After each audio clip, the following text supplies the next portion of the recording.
இளந்தூர் அர் ரஹீமியா அரபிக் கல்லூரி. உங்கள் ஆண் பிள்ளைகள் 7 ஆண்டுகளில் ஆலிம் பட்டத்துடன் பிகாம், பிபிஏ, பிஏ டிகிரிகளும் பெற்று சிறந்த ஆலிமாக வெளிவர இன்றே தொடர்பு கொள்ளுங்கள். அல்ஹம்துலில்லாஹ் அல்ஹம்துலில்லாஹில் முவஃபிகில் முஈன் வஸ்ஸலாத்து வஸ்ஸலாமு அலா சய்யிதினா முஹம்மதின் ஸாதிகில் அமீன் வ அலா ஆலிஹி வ ஸஹ்பிஹி அஜ்மஈன் ومن تبعهم بإحسان إلى يوم الدين أما بعد فقد قال الله تعالى في محكم تنزيله وفرقانه المجيد فأعوذ بالله من الشيطان الرجيم بسم الله الرحمن الرحيم إذا ركبوا في الفلك دعوا الله مخلصين له الدين فلما نجاهم إلى البر إذا هم يشركون قال نبينا محمد صلى الله عليه وسلم إني نهيتكم عن زيارة القبور فزوروها فإنها تذكر الآخرة أو كما قال النبي صلى الله عليه وسلم صدق الله مولانا العظيم وصدق رسوله النبي الكريم ونحن على ذلك من الشاهدين والشاكرين والحمد لله رب العالمين. அளவற்ற அருளாளனும் நிகரற்ற அன்புடையோனும் ஆகிய எல்லாம் வல்ல அல்லாஹுவின் திருநாமம் உச்சரித்து என் உரையை துவக்கம் செய்கிறேன். உலகில் உண்டாகும் சர்வ புகழும் அல்லாஹ் ஒருவனையே சேரட்டுமாக.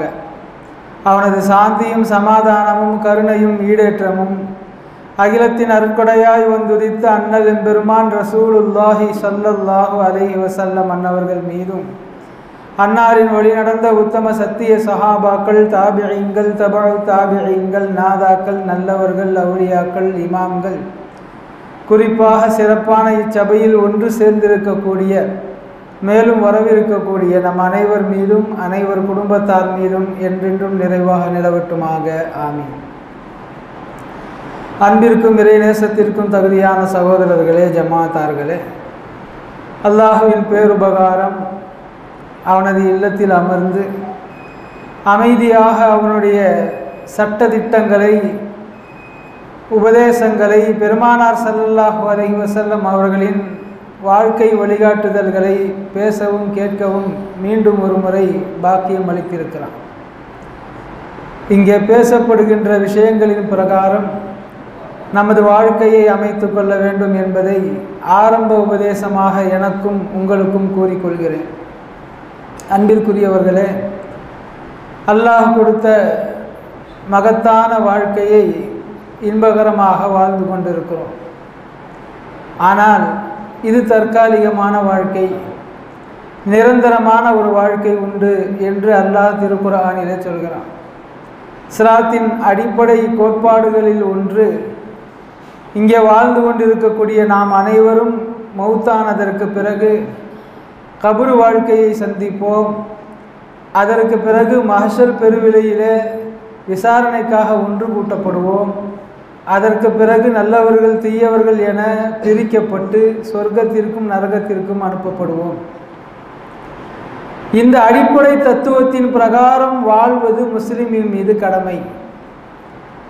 ஆனால் இன்றைய நிலையில் முஸ்லிம்கள் அந்த தத்துவத்தை புரிந்து நடக்கிறார்களா என்பதை அன்றாடம் நாம் கேள்விப்படுகிற செய்திகள், நடைபெறுகின்ற சம்பவங்களை பார்க்கும்போது சந்தேகம் தோன்றுகிறது.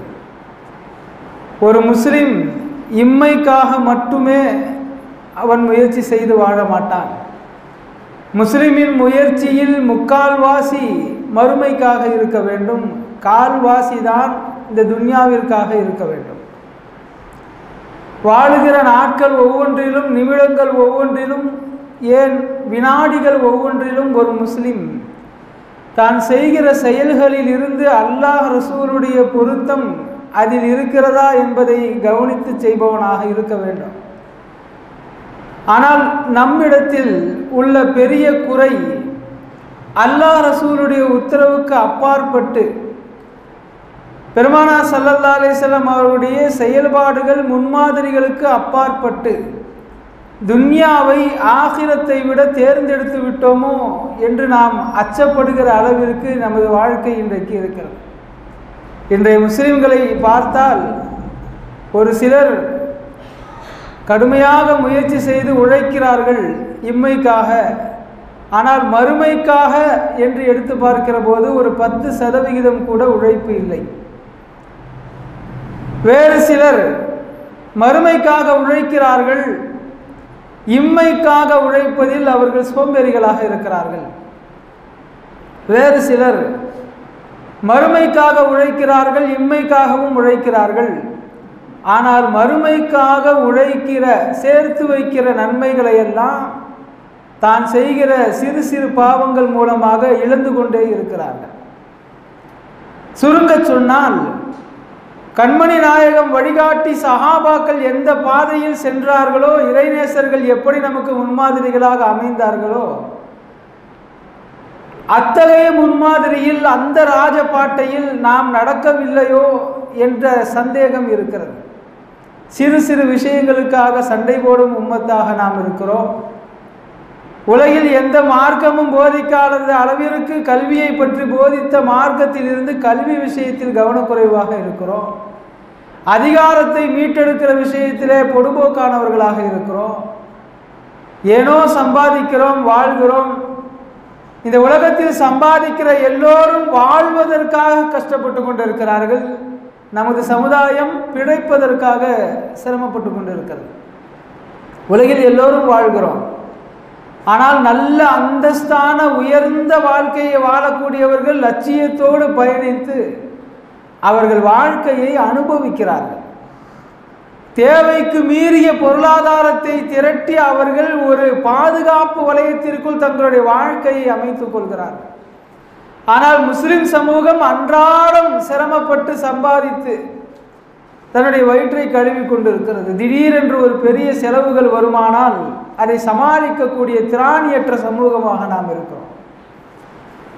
இம்மை முக்கியம், அதில் எந்த சந்தேகமும் கிடையாது. பெருமானார் ஸல்லல்லாஹு அலைஹி வஸல்லம் அவர்கள் சம்பாதிப்பதற்கு சஹாபாக்களை தூண்டினார்கள், விவசாயம் செய்வதற்கு தூண்டினார்கள். அதை அறுவடை செய்து வருகிற போது சந்தைகளில் அதை விற்பதற்கு திறமைகளை வளர்த்து கொள்ள சொன்னார்கள். பொய் தந்திரங்களை தவிர்த்து விட்டு நேர்மையோடு மனிதநேய சிந்தனையோடு வியாபாரம் செய்ய கற்றுக் கொடுத்தார்கள். அப்படி வியாபாரம் செய்த சஹாபிகளில் ஒருவரின் கையை முத்தமிட்டு, காப்பு காய்ச்சி போன அந்த கையை முத்தமிட்டால் காசிபு ஹபீபுல்லா என்று சொன்னார்கள். சிரமப்பட்டு ஹலாலாக உழைப்பவன் அல்லாஹ்வின் நேசன் என்று பெருமானார் அடைமொழி கொடுத்தார்கள், பட்டம் கொடுத்தார்கள். இதுவெல்லாம் துன்யாவை இஸ்லாம் எந்த அளவிற்கு அதற்கு உழைக்க வேண்டும் என்பதை வலியுறுத்தி இருக்கிறது என்பதற்கான சான்றுகள். கடந்த வார ஜுமாவின் தொடர்ச்சியாக நான் இதை பேச விரும்புவதால் சில விஷயங்களை மீண்டும் ஞாபகம் ஊட்டுகிறேன். இம்மை முக்கியம், அதற்கு வழிகாட்டினார்கள், தூண்டினார்கள். ஹலாலாக இருக்க வேண்டும் என்பது குறித்து அதிகம் எச்சரித்து சஹாபாக்களை பக்குவப்படுத்தினார்கள். ஆனால் இம்மையை விட மறுமை முக்கியம் என்பதையும் அவர்கள் வலியுறுத்தியதை இந்த சமுதாயம் ஏனோ கண்டும் காணாமல் சென்று கொண்டே இருக்கிறது. மறுமை சிந்தனை ரொம்ப குறைந்து போயிருக்கிறது. பொருளாதாரத்தில் நல்ல நிலை வந்தால் நாம் தொழுகை எடுத்து விடலாம், அமல்களை செய்ய ஆரம்பித்து விடலாம் என்று வாலிபத்தில் நினைப்பவர்கள் கூட பொருளாதாரம் மேன்மை அடைகிற போது அந்த சிந்தனையிலிருந்து தன்னுடைய இலக்கை பெரிதுபடுத்துகிறார். இன்னும் கொஞ்ச நாள் ஆகட்டும், இன்னும் கொஞ்சம் வயசாகட்டும், நாமளும் தாடி வைக்கலாம், நாம தொழுகை எடுத்துடலாம். அமல்கள் விஷயத்தில் ஷைத்தானுடைய வலையில் வீழ்ந்தவர்களாக நாம் தள்ளி போட்டு கொண்டிருக்கிறோம். இம்மையை சம்பாதிப்பதில் தள்ளி போடுகிறோமா? சம்பாதிப்பதற்கு வழிகள் இல்லாமல் இருக்குமே ஒழிய நம்முடைய மூளையில் திட்டங்கள் இல்லாமல் இருப்பதே இல்லை. என்ன செய்யலாம், எப்படி சம்பாதிக்கலாம், எப்படி அடுத்த கட்டத்திற்கு செல்லலாம் என்கிற சிந்தனை மிகுந்துதான் இருக்கிறது. அந்த சிந்தனை மறுமை விஷயத்தில் நமக்கு இல்லை என்பது, மிக குறைவாக இருக்கிறது என்பது வருத்தப்பட வேண்டிய மிக முக்கியமான விஷயம். நம்முடைய வாழ்க்கையில் அன்றாட சுய பரிசோதனை நாம் செய்ய வேண்டும். மறுமை விஷயத்தில் நமது முன்னேற்றம் எப்படி இருக்கிறது? கடந்த காலங்களில் நமது வழக்க வழிபாடுகளின் நிலைமை என்ன? சையதுனா உமர் இப்னு கத்தாப் ரலியல்லாஹு அன்ஹு சொல்வார்கள், மூது கப்ல அன் தமூது, நீங்கள் உண்மையில் மௌத்தாகுவதற்கு முன்னாலேயே மௌத்தானவர்களாக ஆகிவிடுங்கள். ஹாசிபு கபில அந்து ஹாசபு, மலக்குகள் கேள்வி கணக்கு கேட்பதற்கு முன்பாகவே நீங்கள் உங்களையே கணக்கு கேட்டுக்கொள்ளுங்கள். திடீரென்று இன்றைய தினம் நான் மௌத்தாகிவிட்டால் என் நிலைமை என்ன என்பதை ஒரு முஸ்லிம் அனுதினமும் யோசிக்கிறார். துன்யாவுடைய வாழ்க்கையை பொறுத்தவரை நமக்கு ஒரு நீண்ட கால திட்டம் இருக்கும். எனக்கு இப்பொழுது 37 வயது ஆகிறதா, அடுத்த 8 ஆண்டுகளில் என் பொருளாதாரம் இப்படி இருக்க வேண்டும், என் பையன் 10வது படித்து முடித்ததற்கு பிறகு இந்த கோர்ஸ் படிக்க வேண்டும், அவன் இப்படி பட்டதாரி ஆக வேண்டும், இப்படி அவன் வேலையில் சேர வேண்டும், என் மகள் வயதுக்கு வருவதற்கு முன்னால் அவள் இன்னென்ன படிப்புகளில் தேர்ச்சி பெற்றிருக்க வேண்டும், வயதுக்கு வந்து விட்டால் அடுத்த 4 ஆண்டுகளில் அவள் இன்னென்ன படிப்புகளை படிக்க வேண்டும், எத்தனை வயதில் அவளை திருமணம் முடித்து கொடுக்க வேண்டும் என்பது வரை பெண் பிள்ளை விஷயத்தில் நாம் திட்டம் தீட்டுகிறோம். அதற்காக ஏற்பாடு செய்கிறோம், அதற்கான முயற்சியில் இருக்கிறோம். பெண் குழந்தை பிறந்து 2-3 வயதிலேயே பெண் பிள்ளையின் திருமண செலவிற்கு நகை சேர்க்கக்கூடிய ஆண்கள் இங்கு நிறைய பேர் இருக்கிறோம். குறைந்தபட்சம் திட்டமிடுதலாவது நம்மிடத்திலே இருக்கிறது. சம்பாதிப்பதற்கு சில நேரங்களில் வழி இல்லாமல் போகலாம், திட்டம் இருக்கிறதா இல்லையா? பெண் குழந்தை 3 வயதை அடைந்து விட்டாலே அவளுக்காக நாம் சேர்த்து வைக்க ஆரம்பித்து விடுகிறோம்.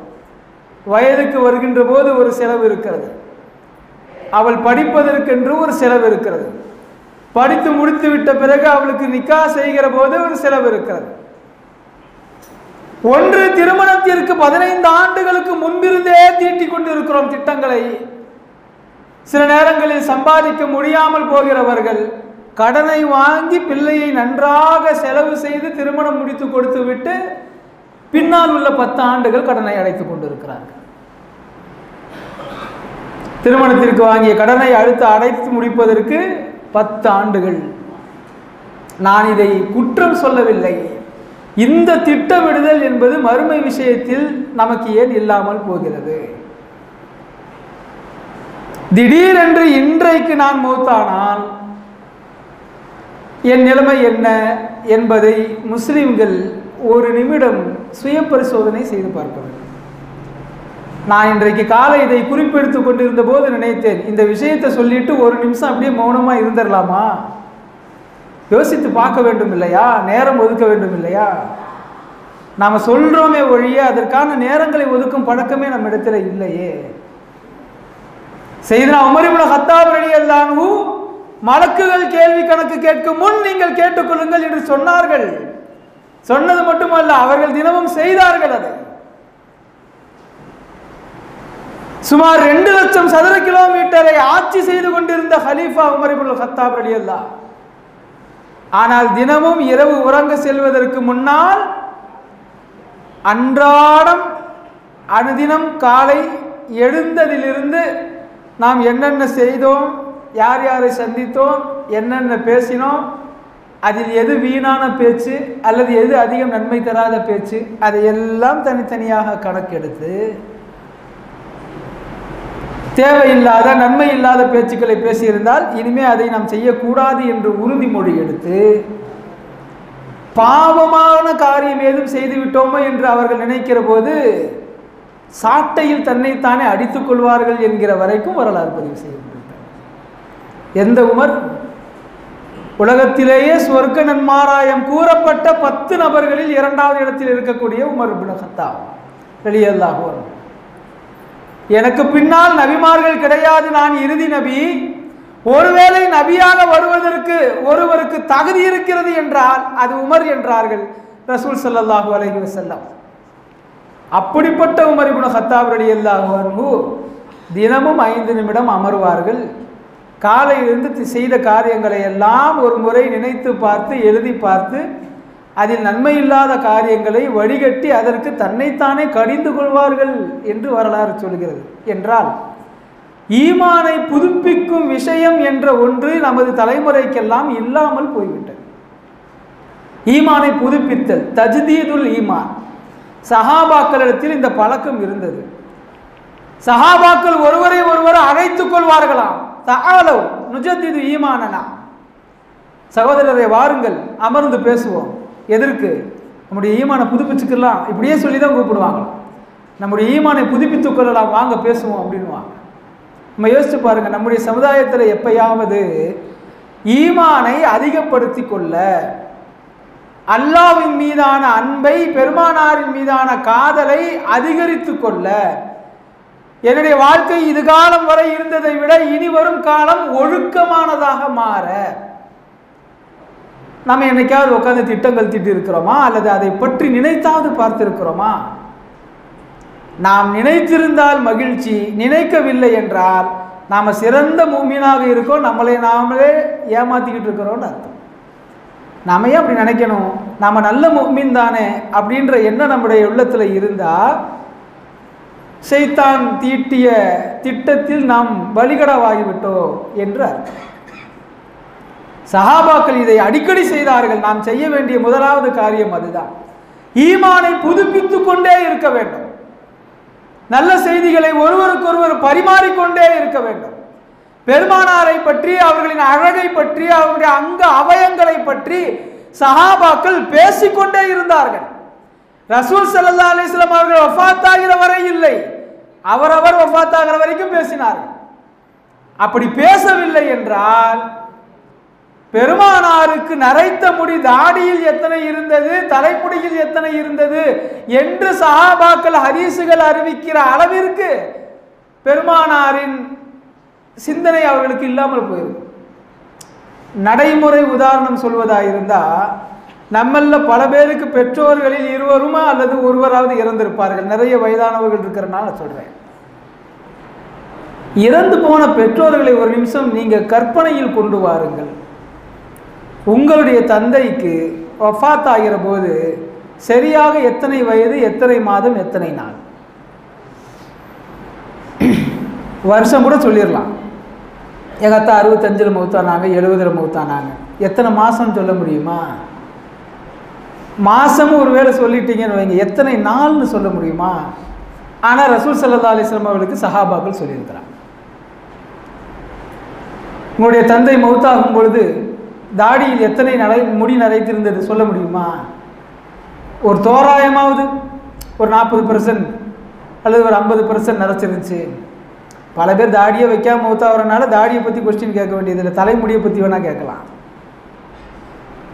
பெருமானாரை எந்த அளவிற்கு ரசித்திருந்தால், எந்த அளவிற்கு அவர்களை கவனித்திருந்தால், அவர்களுடைய வஃபாத்திற்கு பிறகு அவர்களை பற்றி எந்த அளவிற்கு பேசிக்கொண்டே இருந்திருந்தால் இந்த ஹதீசுகள்லாம் வெளியே வரும். நமக்கு ரொம்ப பிடிச்ச உஸ்தாத்மார்கள் நிறைய பேர் வாழ்ந்தாங்க, மௌத்தாயிட்டாங்க. அவங்களுடைய உருவமே, முகமே சில நேரங்களில் ஞாபகம் வரமாட்டேங்குது. ஞாபகம் வரமாட்டேங்குதுன்னா அவங்க மூக்கு எப்படி இருந்தது, அவங்களுடைய காது எப்படி இருந்தது, ஃபோட்டோவில் பார்த்தா ஞாபகம் வந்துடுது. ஃபோட்டோ இல்லாமல் நம்ம யோசித்து பார்க்கும் பொழுது ஞாபகம் வரமாட்டேங்குது. ஆனால் சஹாபாக்கள் பதிவு பண்ணாங்க, பெருமானார் ஸல்லல்லாஹு அலைஹி வஸல்லம் அவர்களுடைய புனித தாடியில் 19 முடிகள், வெள்ளை முடிகள் இருந்தன. இவ்வளோ அக்யூரட்டாக சொல்ல முடியுமா? நரைச்சிருந்துச்சு, ஒரு 4-5 முடி இருந்துச்சுன்னு பொதுவாக சொன்னால் வேற. அனஸ் ரலியல்லாஹு அன்ஹு அவர்கள் சொல்லுவார்கள், இன்னும் நிறைய சஹாபாக்கள் சொன்ன தகவல்கள், பெருமானாரின் முக அமைப்பில், அவர்களுடைய உறுப்புகளில் நாங்கள் எதை முதலில் பார்க்கிறோமோ அன்று அவை சபை முழுவதும் அந்த உறுப்பை பார்ப்பதிலேயே எங்களுக்கு கழிந்துவிடும். பெருமானாரின் முகத்தை நான் பார்க்கிற போது முதலில் அவர்களுடைய உதடுகளை பார்த்தால் உதடுகளை மட்டும்தான் பார்த்து கொண்டிருப்பேன். ஏன்னா ரசிப்போம். பெருமானாரின் முகத்தை, மூக்கை பார்த்தால் மூக்கை மட்டுமே ரசித்து கொண்டிருப்போம். எங்களுக்கு நேரம் போவது தெரியாது. அவ்வளவு தூரம் பெருமானாரை நேசித்ததால் தான் அவங்கள பற்றி உண்டான ஒவ்வொரு விஷயத்தையும் பின்னால் நினச்சி பார்க்க முடிஞ்சது, மற்றவர்களிடத்தில் சொல்லி மகிழ முடிந்தது. அவங்க அப்படி சொல்கிற பழக்கத்தை கொண்டு வந்ததுனால தான் சஹாபாக்களுக்கு அடுத்த தலைமுறையில் வாழ்ந்த மக்கள் எல்லாம் வந்து கேட்பாங்களாம் கேள்வி. இப்படியே, பெருமானாரை நீங்கள் நேரில் பார்த்துருக்கிறீங்கல்ல? ஆமாம். பெருமானாருடைய காது எப்படி இருக்கும், பெருமானாருடைய தலைமுடி எப்படி இருக்கும், எப்படி சீவுவாங்க, எப்படி எண்ணெய் தேய்ப்பாங்க, எத்தனை தடவை எண்ணெய் தேய்ப்பாங்க, எப்படி குளிப்பாங்க, எல்லாமே கேட்டிருக்கிறாங்க. இதுக்கு பேர் தான் தஜ்தீதுல் ஈமான், ஈமானை புதுப்பித்தல். தொழுகை பற்றி நமக்கு தெரியும், ஆனாலும் தொழுகையை பற்றி பயான்களில் பேசப்பட்டு கொண்டே இருப்பதற்கு காரணம் என்னவென்றால் தஜ்தீதுல் ஈமான். திருக்குர்ஆனில் 6000க்கும் மேற்பட்ட ஆயத்துகள் இருக்கின்றன. தொழுகையை அல்லாஹ் உங்களுக்கு நான் கடமையாக்கிட்டேன்னு ஒரு இடத்துல சொல்லி முடிச்சிருந்தா போதும். ஆனால் கிட்டத்தட்ட 500க்கும் மேற்பட்ட இடங்களில் அல்லாஹ் தொழுகையை பற்றி சொல்லுகிறான். திரும்ப திரும்ப திரும்ப ஒரு 30 ஜுஸுல இத்தனை தடவை சொல்றதா இருந்தா ஒரு ஜுஸுவை நீங்க ஓதி முடிச்சா குறைஞ்சது 2-3 தடவை தொழுகை கடமையாகுதுங்கிறத பத்தி நீங்க ஓதுறீங்கன்னு அர்த்தம். ஏன் அல்லாஹ் இத்தனை தடவை மறுபடியும் மறுபடியும் சொல்ல வேண்டும்? தஜ்தீதுல் ஈமான். நீங்கள் எதை பற்றி பேசிக்கொண்டே இருக்கிறீர்களோ அதுவாகவே ஆகிவிடுகிறீர்கள். யாரை பற்றி சிந்தித்து கொண்டே இருக்கிறீர்களோ அவர்களாகவே நீங்கள் ஆகிவிடுகிறீர்கள். உன் நண்பனை காட்டு உன்னை பற்றி சொல்லுகிறேன் என்ற பழமொழியும் இது போலதான். தஜ்தீதுல் ஈமான் என்பது இந்த சமுதாயத்தில் குறைந்திருக்கிறது. நம்முடைய ஈமான கூர்த்தீட்டிக்கணும், நம்முடைய ஈமான பட்ட தீட்டணும். அதுக்கு என்ன செய்யணும்? அதிகமாக பயான்களில் கலந்துக்கிறணும், அதிகமாக வாசிக்கணும், நிறைய கிதாபுகள் படிக்கணும், கல்வியை இருப்பவர்களிடத்தில் கல்வியாளர்களிடத்தில் தொடர்பு அதிகமாக இருக்கணும். இது ஒன்று. இரண்டாவது, கபருடைய வாழ்க்கையை பற்றி கொஞ்சம் சிந்திக்கணும். சமுதாயம் மறந்து போன விஷயங்களை எடுத்து பேசுவதானால் 2வது இடத்துல இதை சொல்லணும். கபர் வாழ்க்கையை குறித்த சிந்தனை இன்றைக்கு ரொம்ப குறைந்து போயிருக்கு. பெருமானார் ஸல்லல்லாஹு அலைஹி வஸல்லம் கியாமத்துடைய அடையாளங்களை சொல்லி வருகிற போது சொன்ன ஒரு அடையாளம், மௌத்தை வெறுக்க ஆரம்பித்து விடுவார்கள். மௌத்தை வெறுப்பார்கள்னா வாழணும்னு ஆசைப்படுற எல்லாருமே அப்படி வாழணும்னு தான் ஆசைப்படுறாங்க, ஆசைப்படணும். பெருமானார் ஸல்லல்லாஹு அலைஹி வஸல்லம் அவர்கள் நீங்கள் வாழுங்கள், தூய்மையான வாழ்க்கை வாழுங்கள், நீண்ட ஆயுள் வாழ்வதற்கு பிரியப்படுங்கள், அதற்காக துஆவும் செய்யுங்கள். பெருமானார் ஸல்லல்லாஹு அலைஹி வஸல்லம் அவர்களும் துஆ செய்திருக்கிறார்கள். நீண்ட ஆயுளும் நல்ல ஆரோக்கியமும். பெருமானார் கேட்காமல் இருந்ததில்லை, கேட்க சொல்லாமல் இருந்ததில்லை, எல்லோரும் கேட்க வேண்டும். அப்படி நீண்ட ஆயுள் தரக்கூடிய சில அமல்களை கூட சொல்லி தந்திருக்கிறாங்க. நீங்க உறவினர்களை சேர்ந்து வாழுங்கள், அல்லாஹ் உங்களுடைய ஆயுளை நீட்டிப்பான். ஒவ்வொரு மனிதனும் பிறப்பதற்கு சுமார் 70,000 ஆண்டுகளுக்கு முன்பே இவன் பூமியில் எத்தனை காலம் வாழ்வான், எத்தனை கிலோ சாப்பிடுவான், எவ்வளவு காற்றை சுவாசிப்பான், எல்லாமே தீர்மானிக்கப்பட்டு விடுகிறது. என்றாலும் கூட உறவினர்களை ஒருவன் சேர்க்கிற போது அல்லாஹ் கொடுக்கிற ஒரு போனஸ், உனக்கு 70 வருஷம் போட்டேன், ஆனால் உனக்கு சொந்த பந்தங்களோட ரொம்ப அரவணைச்சு நல்லபடியாக வாழ்ற, இன்னொரு 2 வருஷம். அதிகமாக தான தர்மங்கள் ஆயுளை கூட்டும் என்றார்கள் பெருமானார் ஸல்லல்லாஹு அலைஹி வஸல்லம். அதிகமான துஆ ஆயுளை கூட்டும் என்றார்கள் பெருமானார் ஸல்லல்லாஹு அலைஹி வஸல்லம். எனவே ஆயுளை கூட்டி கேட்பது என்பது பிரியப்பட்ட ஒரு அமல். ஆனால் அதே நேரத்தில் நாமும் ஒரு நாள் மௌத்தாகுவோம் என்கிற சிந்தனை இருந்து கொண்டே இருக்க வேண்டும் என்பதை பெருமானார் வலியுறுத்துகிறார். மௌத்தாக கூடாது அப்படிங்கிற அளவுக்கு நாம் வெறுப்ப நினைக்கக்கூடாது. மௌத்தை நேசிக்க வேண்டும். நேசிக்க வேண்டும் என்றால் சீக்கிரமாக எனக்கு கொடு அப்படின்னு கேட்கறது அதனுடைய அர்த்தம் அல்ல. அப்படி கேட்கவும் கூடாது. மௌத்தை நேசிப்பதென்றால் நான் ஏற்கனவே சொன்னது போல இன்றைய தினம் நான் மௌத்தாக போகிறேன் என்றால் மறு உலகுக்கு நான் தயாராக இருக்கிறேன் என்கிற நிலையில் நம்முடைய ஈமான் இருக்குது.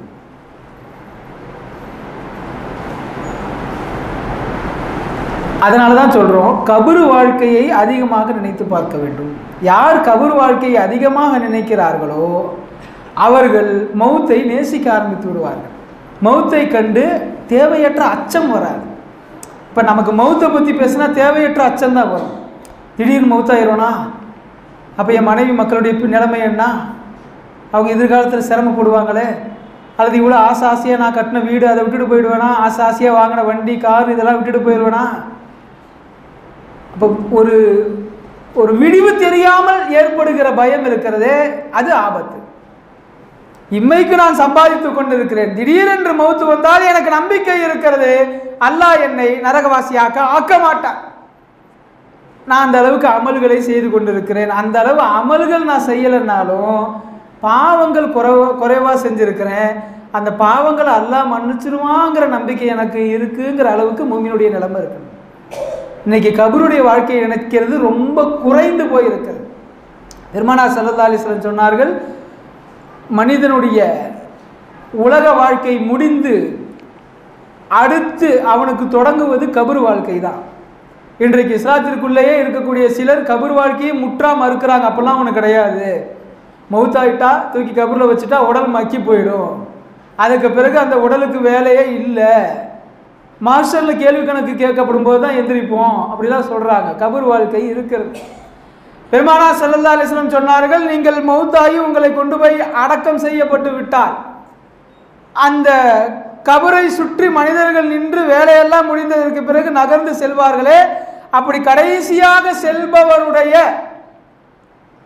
7 ஸ்டெப்பு நடை அவர் தாண்டி விட்டால், இங்கே கேள்வி கணக்கு ஆரம்பிச்சிருவேன். 7 ஸ்டெப்புங்கிறது நான் இப்போ நான் நிற்கிற இடத்துலேருந்து ஒரு 3 ஸ்டெப்பு தான் வரும். இந்த அளவிற்கு கடைசி மனிதனும் நகர்ந்து விட்டால் அங்கே கபரில் கேள்வி கணக்கு ஆரம்பிச்சிருவோம். 3 கேள்விதான். கேள்வி கணக்கு முடிந்ததற்கு பிறகு அவர் நல்ல முஸ்லீமாக வாழ்ந்திருந்தால் கேள்வி கணக்கு கேட்ட மலக்குமார்கள் சொல்வார்கள், நம் நவுமத்தில் அரூஸ், புதுமாப்பிள்ளை களைப்பில் உறங்குவது போல நிம்மதியாக உறங்கு அப்படின்னு சொல்லிட்டே போவாங்க. கடைசியில் மாஷரில் எழுப்பப்படும், இப்போதானே என்னை கொண்டு வந்து படுக்க வச்சாங்க கபரில், அதுக்குள்ளே ஏன் எழுப்புறீங்கன்னு மலக்குமார்களை பார்த்து கேட்பாருன்னு இருக்க ஹதீஸில். அப்படின்னா இவ்வளவு காலமும் சொர்க்கத்திலிருந்து வந்த தென்றல் அவரை தழுவியதில், கண்ணு கெட்டிய தூரம் வரை கபர் விசாலம் அடைந்ததில் அவருக்கு நாள் வருடக்கணக்கு போனதே தெரியாது. அவ்வளவு நிம்மதியான வாழ்க்கை அவருக்கு கபரில். அவர் ஓதிய குர்ஆன், அவர் செய்த சதக்கா, அவர் செய்த நல்ல காரியங்கள், அவர் விட்டு வந்த சந்ததிகள் செய்கின்ற துஆ, இதுவெல்லாம் அவருடைய கபர் வாழ்க்கையை இன்பமயமானதாக ஆக்கியிருக்கும். எப்படிப்பட்ட இன்பமயம், எத்தனை ஆண்டுகள் கபரில் படுத்திருந்தாரோ அதுவே தெரியாது அவருக்கு. சில நேரங்களில் இந்த ஏற்காடு மாதிரி டூரிஸ்ட் பிளேஸுக்கு போயிட்டோம்னா அந்த மதியானம் நல்லா சாப்பிட்டுட்டு பிள்ளைங்க விளையாட விட்டுட்டு நீங்கள் அந்த பூங்காவில் கொஞ்சம் நேரம் படுத்து தூங்கி பாருங்க. ஒரு அரை மணி நேரம் அங்கே தூங்குனா அந்த தூக்கம் என்பது உங்களுக்கு எந்திரிக்கும் பொழுது ஒரு ரெஃப்ரெஷ் கொடுக்கும், ஒரு புத்துணர்ச்சி கொடுக்கும். தூங்கவே இல்லைன்னா கூட அங்கே படுத்திருப்பதே உங்களுக்கு டைம் போகிறதே தெரியாது. அப்படி ஒரு தூக்கம், அப்படி ஒரு ஓய்வு கிடைக்கும். இது உதாரணத்துக்கு. உண்மையில் அந்த ஓய்வை பற்றி வர்ணிக்கவே முடியாது. இது நல்லவர்களுக்கு. இதுவே தீயவர்களாக இருந்தால், கேள்வி கணக்கு பதில் சொல்ல முடியாமல் போனால், குர்ஆனுடைய தொடர்பு இல்லாமல் இருந்திருந்தால், சந்ததிகளுடைய துஆ இல்லாதவராக இருந்தால், கேள்வி கணக்கு கேட்டு முடித்ததற்கு பிறகு விஷ ஜந்துக்கள் வந்து அவரை தீண்டும், கபரு முதுகெலும்புகள் எல்லாம் நசுங்கி உடைகிற அளவிற்கு நெருக்கமாகும், சொர்க்கத்தினுடைய சூடான காற்று அந்த கபருக்கு அனுப்பப்படும். அந்த வேதனையில் அவன் துளித்து கொண்டு எப்போது முடியும் என்று பார்ப்பான். ஒவ்வொரு நாளும் ஒவ்வொரு வினாடி போல நவரும். அவன் 1 வருஷம் அங்கே இருக்கிறான்னா அது 1000 வருடத்திற்கு சமமாக கழியும். நமக்கு பிடிக்காத இடத்துல நாம் இருந்தோம்னா ஒவ்வொரு வினாடியும் நமக்கு சிரமமாக இருக்கும். நமக்கு ரொம்ப பிடிச்சவங்களோட உட்காந்து அமர்ந்தோம்னா 3 மணி நேரம் 3 நிமிஷம் மாதிரி போயிடும். ஆனால் ரோட்டில் போகும்போது சிக்னலில் நின்ட்டோம்னா அந்த 50 வினாடி போகிறது அப்படியே சிரமமாக இருக்கும். அதனால தான் சிக்னல் போடுறதுக்கு 7 வினாடி இருக்கும்போதே நம்மெல்லாம் கிளம்பிடுறோம். பச்சை லைட்டு வர்றதுக்கு முன்னாடி நம்ம கிளம்புறதுக்கு என்ன காரணம்னா பொறுமை இல்லை. ஏன்னா அந்த இடத்துல நேரத்தை செலவழிக்க நம்ம விரும்பலை, வேஸ்ட்டாக போகுதுன்னு உணரணும். கபர் வாழ்க்கையும் அப்படித்தான். செய்தனா உஸ்மான் ரலியல்லாஹு அன்ஹு அவர்களை பற்றி வரும். கபருக்கு அருகாமையில் அமர்ந்து அவர்கள் கபருடைய வாழ்க்கையை நினைத்து அழுக ஆரம்பித்தால் அழுகுவார்கள். தங்களுடைய நீண்ட தாடி முழுவதும் நனைந்து குளித்து முடித்தவர் வருகின்ற போது எப்படி நனைந்து ஒன்று சேர்ந்து இருக்குமோ அந்த அளவிற்கு தாடிகள் ஒன்று சேர்ந்திருக்கும். அவர் அழுத அழுகை என்பது 1 சொட்டு 2 சொட்டு இல்லை. நம்ம குளிச்சு முடிச்சுட்டு வந்தோம்னா மொத்தமாக சேர்ந்து இருக்கும் இல்லையா தாடி, அந்த மாதிரி இருக்குமா. கேட்கப்பட்டது அவர் இடத்துல, ஏன் இந்த அளவுக்கு அழுவுறீங்க? அவர்கள் சொன்னார்கள், இதுதான் மறுமைக்கான வாசலின் முதல் படி. பெருமானார் ஸல்லல்லாஹு அலைஹி வஸல்லம் சொன்னார்கள், இங்கே ஒருவன் வெற்றி அடைந்து விட்டார், இதற்கு பிறகு மாஸ்டரில் வெற்றி அடைந்து விடுவான், அதற்கு பிறகு கேள்வி கணக்கில் வெற்றி அடைந்து விடுவான், பெருமானாருடைய ஷஃபாத்தில் வெற்றி அடைந்து விடுவான், அல்லாஹ்வுடைய லிக்காவில் வெற்றி அடைந்து விடுவான், சொர்க்கத்திற்கும் சென்று விடுவான். இந்த கபர் வாழ்க்கையில் ஒருவன் தோற்று விட்டால் அடுத்து எங்கேயுமே அவன் ஜெயிக்க முடியாது. அதனை நினைத்து நான் அழுகிறேன் என்று உஸ்மான் ரலியல்லாஹு அன்ஹு அவர்கள் சொன்னார்கள் என்றால் அந்த கபர் வாழ்க்கை குறித்து நாம் எந்த அளவிற்கு யோசித்து பார்த்துருக்கிறோம். கொஞ்ச நேரம் நமக்கு கரண்ட் போனால் இருக்க முடியல, ஃபேன் இல்லாமல் லைட் இல்லாமல் எதுவுமே இல்லையே அந்த கபரில். அல்லாஹ் காப்பாற்ற வேண்டும். கபருடைய வாழ்க்கை குறித்த சிந்தனை நமக்கு அதிகமாக வேண்டும் சகோதரர்களே. இன்றைக்கு மௌத்தாகி போனவர்களை அடக்கம் செய்துவிட்டு அவர்களை நினைப்பதும் குறைவு, அவங்களுடைய கபர் வாழ்க்கைக்கு நினைக்கிறதும் குறைவு, நம்முடைய கபர் வாழ்க்கைக்கு நாம் கேட்குற துவாக்களும் குறைவு. எத்தனையோ பணக்காரர்கள் கண்ணுக்கு முன்னால், நான் சொல்லுகிற போது பல பணக்காரர்கள் உங்களுடைய கண்ணுக்கு முன்னால் காட்சி தரலாம். ரொம்ப சிரமப்பட்டு ஆரம்ப காலத்தில் இருந்து 5க்கும் 10க்கும் சிரமப்பட்டு சம்பாதித்து பிற்காலத்தில் கோடீஸ்வரர்களாகி கடைசியில் மௌத்தா போன பெற்றோர்கள் பெரியவர்களுக்கு மகன்கள் ஒரு துவா செஞ்சு அனுப்புறதில்லை. நிறைய பேர் இருக்கிறாங்க. உதாரணத்திற்கு 5 பிள்ளைகள் 6 பிள்ளைகள் என்றால் எல்லாருக்கும் வாழ்கிற காலத்திலேயே சொந்த வீட்டை கட்டி கொடுத்து விட்டு தான் மௌத்தாங்க. ஆனால் ஒரு மகனுடைய வீட்டிலேயும் அவருக்கு ஒரு வருஷ பாத்தியாவோ அல்லது ஒரு அவராவது சென்று ஜியாரத் செய்து நன்மை அனுப்புவதோ அல்லது அவருடைய கபருக்காவது அவர் போய் தொழுகிறதோ கிடையாது. இந்த காசும் இந்த பணமும் இந்த குடும்பமும் மறுமைக்கு பலனளிக்கவில்லை என்றால் அது இருந்து என்ன பயன்? இவ்வளவு காலம் உங்களுடைய வியர்வையை இரத்தமாக சிந்தி நீங்கள் சம்பாதித்ததில் என்ன பிரயோஜனம் இருக்கிறது? சமூக வாழ்க்கையோடு கலக்காத பணக்கார வாழ்க்கை என்பது கபரில் வெளிச்சம் தராது. பெருமானார் ஸல்லல்லாஹு அலைஹி வஸல்லம் சொன்னார்கள், கபருடைய மோசமான சூழ்நிலைகளை மாற்றக்கூடிய பேராற்றல் திருக்குர்ஆனுக்கு உண்டு. மலக்குகள் கேள்வி கணக்கு கேட்டு முடித்து சென்றதற்கு பிறகு விஷ ஜந்துக்கள் எல்லாம் அவனை நெருங்கும். அதாபு செய்யக்கூடிய மலக்குமார்கள் எல்லாம் கடாயுதத்தை எடுத்துக்கொண்டு நெருங்குவார்கள். ஒரு புறம் தேல் கொட்டும், ஒரு பக்கம் பாம்பு கொட்டும், ஒரு பக்கம் மலக்குமார்கள் அடிப்பாங்க. என்னென்னவோ வகையான ஆயுதங்களை எல்லாம் வைத்து நெருங்குகிற போது ஒற்றை ஆயுதம் திருக்குர்ஆன் அந்த கபராளியின் தலைமாட்டுக்கு அருகாமையில் வந்து நின்று கொண்டு, உலகில் வாழுகிற போது இவர் என்னை கண்ணியப்படுத்தியவர், இவரை தொடுவதற்கு உங்களில் யாருக்கும் அனுமதி இல்லை என்று சொல்லும், அவர்களெல்லாம் சென்று விடுவார்கள் என்று ஹதீஸில் வருகிறது. கபர் வாழ்க்கை, அதற்காக நாம் தயார் செய்ய வேண்டும். சமீப காலமாக நம்முடைய பார்வை கபர்களை குறித்து தூரமாகிக் கொண்டே செல்வது பெரும் வருத்தத்திற்குரிய ஒரு செய்தி.